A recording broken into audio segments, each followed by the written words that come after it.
Welcome to my YouTube channel. In today's video, we'll be learning how I made this shawl collar dress. It's a wrap dress. So if this is what you're interested in, you can stay true to the end of the video. This video covers the pattern drafting for this dress. Okay, at the cutting table, I have my pattern paper, which I'll be using to draft. The first thing I'll be drafting is the back piece, because the back piece is without the wrap. So that is what we'll be drafting first before we draft the wrap at the front. I've gone ahead to mark 1.5 inch at the top of the paper, because the back piece is usually longer than the front, so that is the purpose for that 1.5 inch allowance, and we'll see how it works towards as the video continues. Next thing I'm marking is my armhole length. The formula for calculating your armhole length is your bust measurement divided by 6 plus 1.5, and you take that measurement from 1.5 inch line you've marked. I've marked my half cut, and I have 2.5 inch allowance after the half cut. I'm just going ahead to repeat the marking so I have a straight line. Remember your armhole length, your half cut length, and 2.5 inch allowance after the half cut.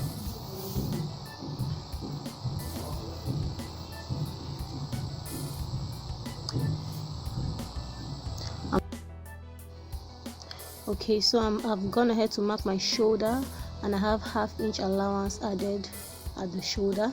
Then I'm dividing my armhole length by 2. As you can see, that is half of my armhole length is properly marked, which I'll use to carve out my armhole. I have a straight line marked, and then I'll be using my pattern ruler to carve out my armhole. This is the back piece, and that is why you have the armhole as so. Then I'm taking 1/2 inch at the center back. This does not have a zipper allowance, so that 1/2 inch we are taking out helps to eliminate this bulge you have at the back of the dress. Next thing, my bust measurement divided by 4 is what I have. I added 1.5 inch allowance. The same thing at my the allowance for my half cut, my underbust divided by 4 plus 1.5 inch allowance. Then I'm going ahead to mark my darts, 4 inches from the center back, and then I took it by a height of 7 inches. So I have 4 inches, and then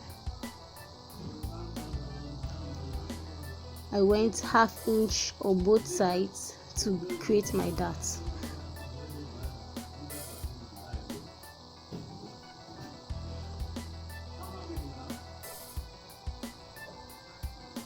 Yes, so you see I have it neatly marked out, and I'm just going ahead to replace the dart allowance I took,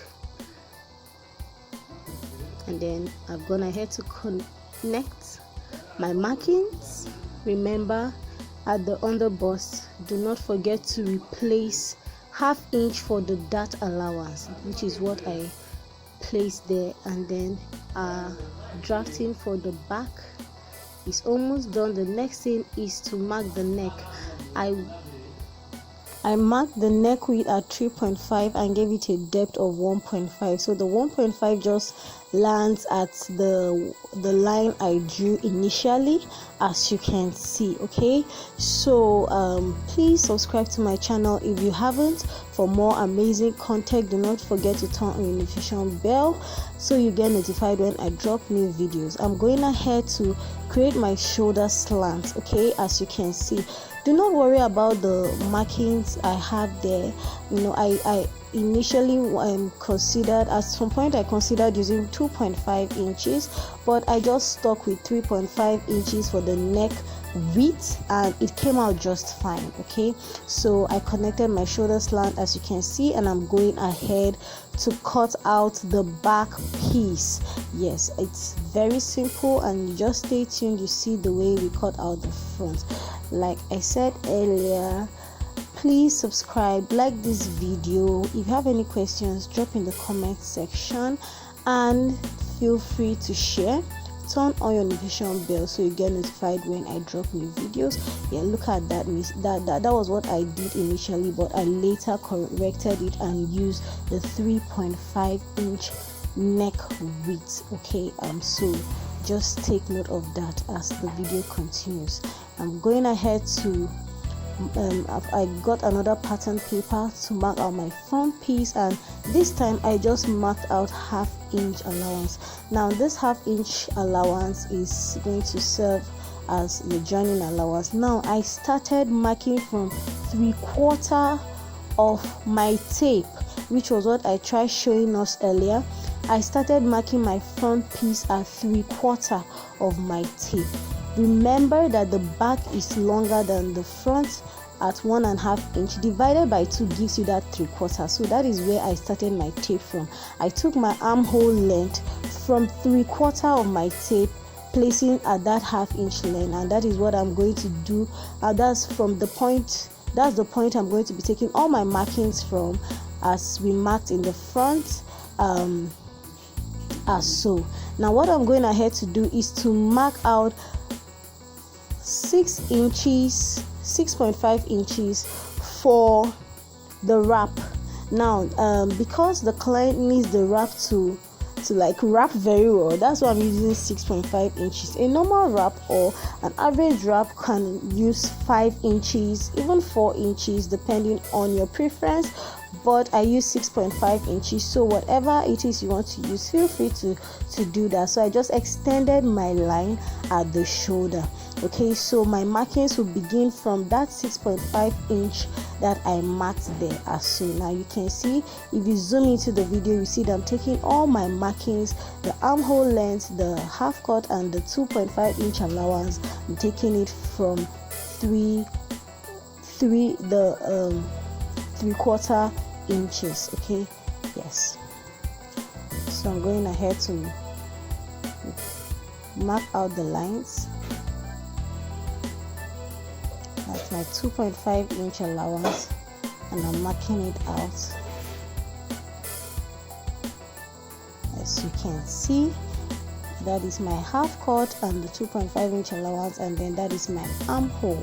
I'm taking my shoulder measurement plus 1/2 inch allowance, and then I'm coming at the same thing I did for the back. The only difference is that I have it from 3/4 inches, dividing my armhole length by 2, and just watch the way I took the armhole for the front.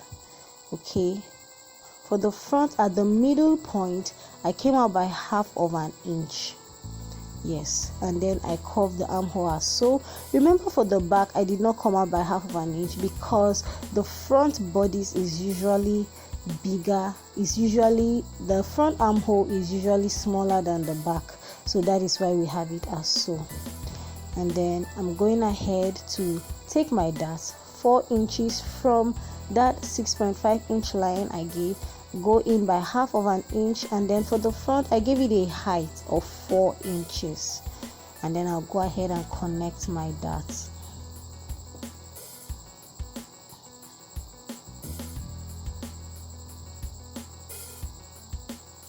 As so.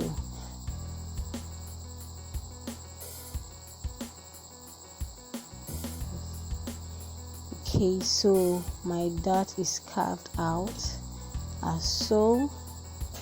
You can see that neatly carved. Okay, so I'm going ahead to mark my measurements. My underbust divided by 4. For the half cut and the allowance area, I replaced my dart allowance, and for the bust measurement I just divided it by 4 and put my 1.5 inch allowance, and I am connecting the lines as so. Now the same thing I did for the front. The neck width I used 3.5 inches, and then I have a neck depth of 7 inches. Okay, so remember the front depth is 7 inches, and the neck width remains 3.5 inches. So I'm just extending that line. That's the line for my wrap. So at the neck, I remember I told us I corrected it to 3.5 inches. I initially wanted to make it smaller, but I decided to maintain 3.5 inches, and like I said earlier, it came out fine. So I'm connecting from that point to the neck depth, and from that neck depth of 7 inches down to the wrap, okay, as so that's what we have here.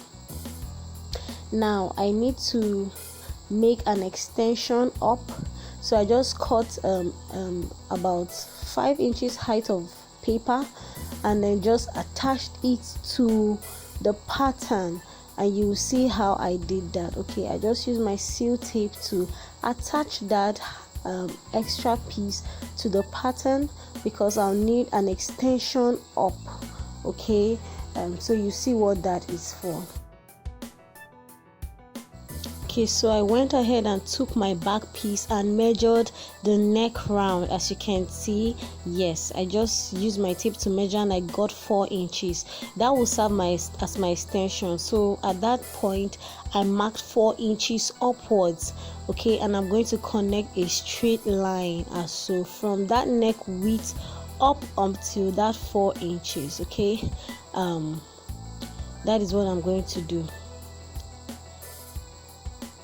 Yes, I have it as so, and then I came out by 1/2 inch. Okay, and I connected it to the neck width of the front. And so I want the size of my collar to be 3.5 inches. So that is what I'm doing. I'm connecting 3.5 inches, just like the style of collar we see. It's not a shawl all the way. At that down point it's slimmer. Okay, so that is what I'm just trying to determine. At the midpoint I still mark 3.5 inches, and so I'll just connect it all the way through the down, to give me the shape of the collar that we have in the thumbnail. As you can see, it's just blending in. Okay, it's not a shawl, it's not extended all the way, it's kind of blended in. Okay, that is all we need for the marking of this front piece, and I've gone ahead to cut. If you enjoyed this video, please do subscribe. Do not forget to turn on your notification bell. I'll be dropping the sewing tutorial for this video and you wouldn't want to miss out. The cutting is very simple. I really hope you learned from it. There's one more thing to be done, so do not be quick to end the video. Okay, we still have to slant the shoulder, and I'll be using my back piece to do that. Look at how I use the back piece to do it in a very simplified method. Very simple. Okay, just stay tuned and you see how I did that. Can you see what I did there? Just carried my back piece and placed it, and I trimmed it out, and there you go. Then when I place it, you see that the back piece folds over. When it folds over to meet the front, it's exactly 3/4 inch, which replaces what we took out in the front piece. Okay, so thank you for watching. I'll see you in my next video.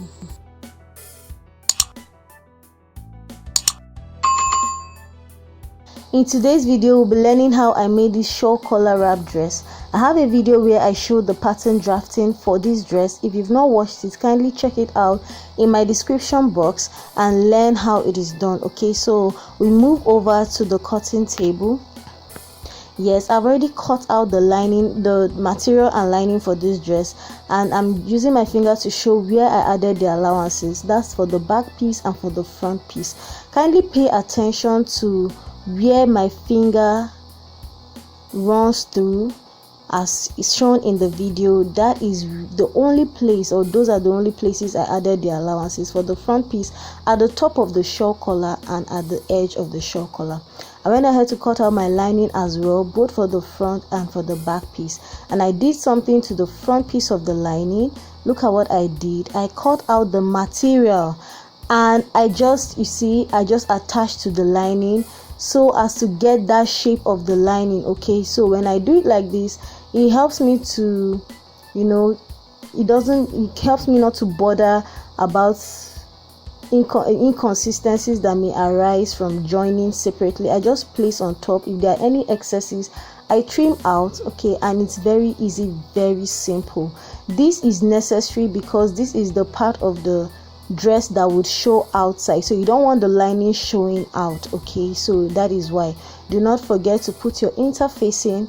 Now look at that. Can you see? Now that is the part of the dress that will show outside, and that is why you must use your material to line it. This is the front piece of the material. I've also put my interfacing, and I'll be showing you how I went ahead to join this. Now that is the tip of the shawl collar, that's the extended shawl collar, so I'm just going to join it at the top, and whatever I do for the lining is the same thing I'll do for the material. Now I've gone ahead to join it as so. Okay, I'm just showing you how I did it on my lining. This is the main fabric, so after I joined them at the tip, that is what you are going to get. And can you see that place? That is what forms your neck round, and that is what you are going to be attaching to the back piece. Okay, now I'll just show you, just pay close attention as I pin it round for you to see. You notch the middle of the shawl collar and the middle of the back piece, and I'm just pinning it all through. Just pin it all through down to the shoulder. Okay, connect from that neck point, from that middle point, connect it all the way through to the shoulder of the back and the front piece. Okay, use your pins to do it carefully and neatly, so you don't get any inconsistencies. Exactly. And then just run it through to the other side as well. I usually recommend you pin this so you don't get confused. You know, it's a lot better when you pin before you sew. Now can you see that? Can you see that? And that's the same thing I did for my back piece. So when I do that for both, I'll just sew as I show you. Just watch where my fingers, you know, run through, and that is where I'm going to join. Can you see? I'll just join that place. That is the front side of the dress. I'll just join it all the way through, then I'll join the sides of both the front and the back piece. Please, if you do not understand, ensure you take it back. Now that is me. I've joined everything I've shown previously. The sides, the front, the back, everything is joined, and I'm just bringing it out to show you what it looks like. Exactly. Can you see that everything has been neatly turned? Everything neatly turned. And then I'll go ahead and give it a very good press. And please, when you're giving it a press with your iron, do it as carefully as you can, ensuring the edges are very sharp and everything is intact and in place.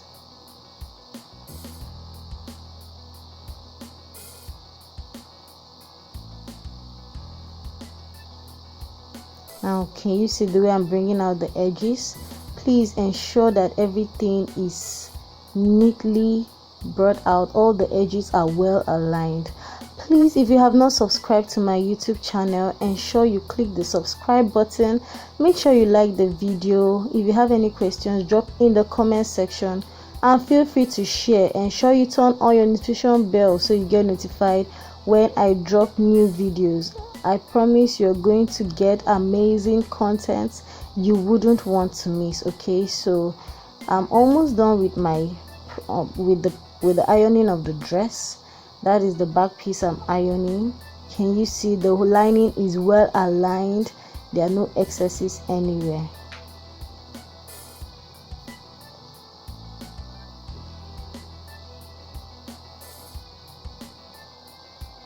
Yes, now I'm just going to show you what it looks like. Can you see? Yes, I'm just putting it together. That is what you're going to have if you've carefully followed what I've done. The next thing I'll go ahead is to shape the dress, you know, according to the client's measurements. Shape using your back piece, because of course the front is excess because of the shawl and the wrap. So use your back piece and place the measurements through your back piece and shape the dress. Do not forget to put your dart as well, and then you can shape the armhole as well. Then I went ahead to cut the flay. I have a video where I showed I explained more on how I cut this flay. It's a 90-degree flay. When you watch the video, I'll also drop it in the description box so that you go through it and learn the exact pattern I used for cutting this 90-degree flay. There are different types of flay. There's the 180-degree, but this is 90-degree, and I folded it in 2 triangles. Like I said, if you watch the video, you get better understanding. So I cut the waist of the flay. I use the client's underbust measurement plus the excess on the shawl collar, and that is what I used to cut the top of the flay. And then the length, of course, I used to get the down. And I attached material at the end because, of course, it was short. So I attached it, and it came out neatly, and it came out beautiful as well. Here, can you see? So do not forget, you're not using the underbust measurement exactly. You're going to use it plus the extended wrap of the dress. For this dress, everything amounted up to 46 inches, and that is why I had to join the material downwards, because that's something wide. It was actually wide, so it needed me to attach downwards, and that is why you have it as so. Yes, so I'm just going ahead to show you how I attach it. After you're done cutting, I turn the flay with the lining, ensuring that the lining was inside, nothing sticking out, just the material out. The edges have to be neatly turned because they are going to be appearing on the front, and then you just pin it all the way through. Can you see that? All the way through. That is why the width must be as accurate as possible, so you do not have any shortages. If you have any excesses, you can just split it anywhere around the dress you feel like. And can you see the dress is ready? I fixed the hands, of course, just by trimming the armhole and fixing your hands as the measurement. Now see the way I fixed the rope. That's the finishing of the dress. I fixed a rope inside, and I left a hole inside the dress, as you can see, for the rope to pass through. Yes, as you can see. And then I fixed another rope outside the dress, yes, so that both meet at the back. Now both ropes will meet at the back, and it will enable the client to just tie it at the back. As you can see the wrap looking neat, well finished. This is going to be very easy for the client to use. And there we have it. Our wrap dress is ready. Thank you for watching. I'll see you in my next video. Bye.